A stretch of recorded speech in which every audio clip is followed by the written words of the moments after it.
ओम शांति। आइए सुनते हैं 12 मई 2024 की शिव बाबा की ज्ञान मुरली और ईश्वरीय महावाक्य। आज परमपिता परमात्मा शिव बाबा और ब्रह्मा बाबा दोनों अपने बच्चों को, मीठे बच्चों को सम्मुख बैठकर देख रहे हैं और उनसे अपने दिल की बात कह रही हैं और बच्चों के दिल का हाल सब सुन रहे हैं। कह रहे हैं, मुझे बताओ बच्चों, क्या तुम्हारे मन में है, क्या सोचते हो। तो बच्चों, बाबा ने कहा, पास विद ऑनर बनने के लिए सर्व खजानों के खाते को जमा कर संपन्न बनो बच्चों। अब यही समय है संपन्न बनने का। आज बाप दादा किस सभा को देख रहे हैं। आज की सभा में हर एक बच्चा हाईएस्ट और अविनाशी खजानों से रिचेस्ट है, यानी भरा है, हाउसफुल है। दुनिया वाले कितने भी रिचेस्ट हों, लेकिन एक जन्म के लिए रिचेस्ट हैं। एक जन्म भी रिचेस्ट रहेगा या नहीं, यह भी निश्चित नहीं है। चाहे बच्चों कितना भी रिचेस्ट इनवर्ल्ड हो, परंतु एक जन्म के लिए और बाप हो जो निश्चय और नशे से कहते हैं हो कि हम अनेक जन्म रिचेस्ट हैं, यानी 21 जन्मों के लिए जन्म जन्म बाप मिलेगा भगवान, क्योंकि आप सभी अविनाशी खजानों से संपन्न हो। आप सभी बच्चे जानते हो कि हम इस समय के पुरुषार्थ से एक दिन में भी बहुत कमाई करने वाले हैं। जानते हो बच्चों कि एक दिन में आप कितनी कमाई करते हो, हिसाब जानते हो ना। बाबा ने कहा, बाप दादा ने कहा, गाया हुआ है बच्चों, अनुभव है एक कदम में पदम। तो एक दिन में बाप द्वारा, बाप की नॉलेज द्वारा, याद द्वारा हर कदम में पदम जमा होते हैं और सफलता को प्राप्त होते हैं। सारे काम बिगड़े हुए बनने लगते हैं। तो सारे दिन में जितने भी कदम याद में उठाते हो उतने पदम जमा करते हो। तो बच्चों, ऐसा कमाई करने वाला खजाना, जमा करने वाला खजाना विश्व में कोई होगा? वह है। विश्व में चक्कर लगाकर आओ, सिवाय बाप के इतना जमा कोई कर नहीं सकता। इसलिए बाप दादा कहते हैं कि इस श्रेष्ठ स्मृति में रहो बच्चों कि हम आत्माओं का भाग्य परमात्मा द्वारा ऐसा श्रेष्ठ बना है। अपने खजाने तो जानते हो ना। बाप दादा ने कहा, बच्चों अपने खजाने तो जानते हो ना। इस समय के खजाने को भी जानते हो कि इस संगम युग का समय कितना श्रेष्ठ है। जो भगवान तुम्हारा पिता है, दोस्त भी है। जो प्राप्ति चाहिए वह अधिकारी भी बन बाप से ले रहे हो। सर्व अधिकार प्राप्त कर लिया है ना। एक एक श्रेष्ठ संकल्प कितना बड़ा खजाना है। समय भी बड़ा खजाना है, संकल्प भी बड़ा खजाना। दादा ने कहा, एक एक ज्ञान रतन बहुमूल्य है। हर एक गुण कितना बड़ा खजाना है। दुनिया वाले भी मानते। श्वास याद से श्वास सफल होते हैं, तो आप सबके श्वास सफलता स्वरूप है, व्यर्थ नहीं। हर श्वास में सफलता का अधिकार तुम बच्चों का समाया हुआ है। बाप दादा ने कहा, सभी बच्चों को सर्व खजाने एक जैसे ही दिए हैं। बाप दादा ने कहा, कोई को 1 गुणा, कोई को 10 गुणा, कोई को 100 गुणा, ऐसे तो नहीं दिया मैंने। देने वाले दाता ने एक एक बच्चे को सर्व खजाने ब्राह्मण बनते ही समान रूप में दिया, सबको बराबर दिया है। अब कोई ले या ना ले, लेकिन खजाने को कितना जमा करते हैं या गंवाते हैं, ये तुम बच्चों पे निर्भर है।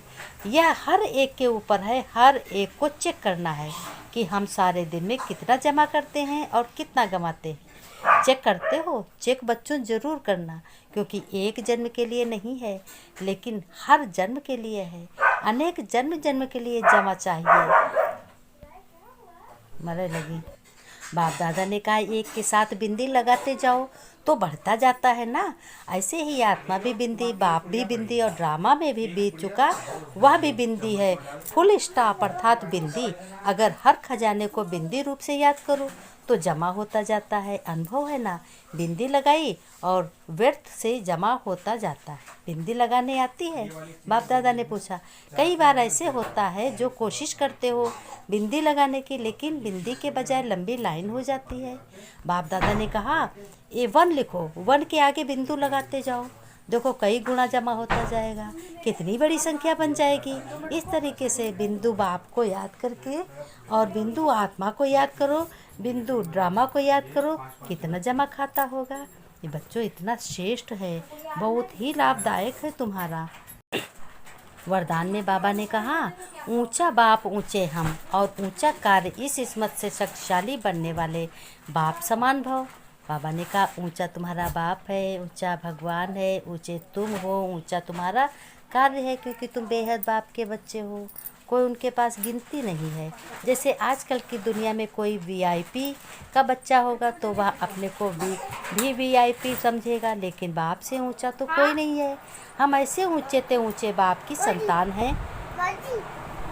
स्लोगन में बाप दादा ने कहा, संपूर्णता के दर्पण में सूक्ष्म लगाओ तो चेक करो और मुक्त बनो।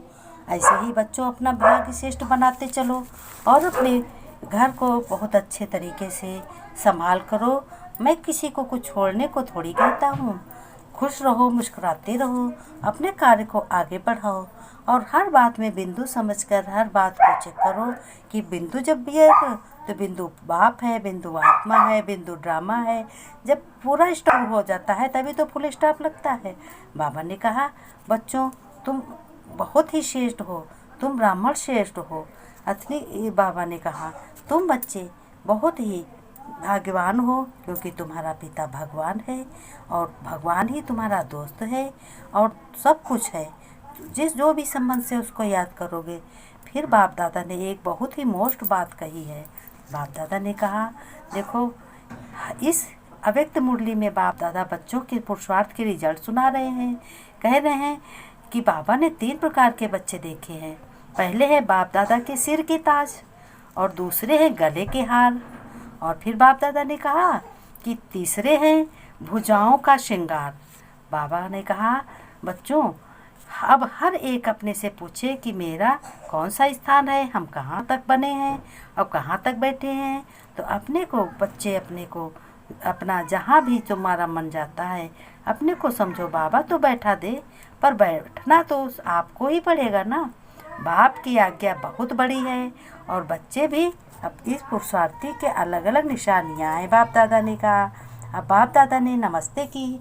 हम रूहानी बच्चों को, रूहानी ताजधारी आत्माओं को, सदा हर कर्म बोल में कर्म सदा स्वतः प्रत्यक्ष करने वाली आत्माओं को, उनकी सीरत और सूरत को देख सबके मुख से निकलने वाले बच्चे हीरे रतन जवाहर ताजधारी आत्माएं हैं, गले का हार हैं और भुजाओं के क्या सेकंड नंबर की आत्माएं गले का हार हैं। प्रत्यक्ष बाप दादा ने कहा, ऐसे बच्चों को हमारा लाड़ प्यार और याद प्यार। भले ही बाप दादा के गुण तो गाते हैं परंतु स्वयं सदा गुण मूर्त नहीं बनते। बाप दादा ने कहा, ऐसे तुम्हें बनना है। भावना और श्रेष्ठ कामना भी रखते हो, सब अपना श्रेष्ठ कामना रखो, भावना भी रखो, माया के वार का सामना भी करना है। तीसरे नंबर की आत्माओं के लिए बाबा ने कहा, याद प्यार नमस्ते नमस्ते रूहानी बच्चों को। फिर बच्चों ने नमस्ते की, रूहानी बच्चों की, रूहानी बाप दादा को याद प्यार नमस्ते नमस्ते बाबा, गुड मॉर्निंग बाबा, नमस्ते, ओम शांति बाबा, प्यारे बाबा, मीठे बाबा, ओम शांति बाबा, ओम शांति।